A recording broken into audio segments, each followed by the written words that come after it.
হে ধৈর্যশীলদেরকে আপনি সুসংবাদ দিন, ধৈর্যশীলদেরকে সুসংবাদ দিন। তার মানে বিপদে ধৈর্য ধারণ করতে হবে প্রিয় ভাইয়েরা। ইন্নামাস সাবরু ইনদা সাদামাতিল উলা। বিপদে আমরা অনেক সময় প্যানিক হয়ে যাই, অস্থির হয়ে যাই, কি করব, হতাশ। না, মুমিনরা হতাশ হয় না, ধৈর্য ধারণ করে। কি করে? কি করে?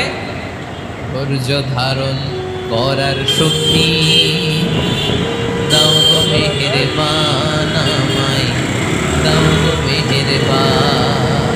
পড়ে, ধৈর্য ধারণ করার শক্তি দাও গো মেহেরবান আমায়, দাও গো মেহেরবান। সবাই বলুন একসাথে, ধৈর্য ধারণ করার শক্তি দাও গো মেহেরবান আমায়, দাও গো মেহেরবান। বুকের ভেতর ব্যথার নদী বই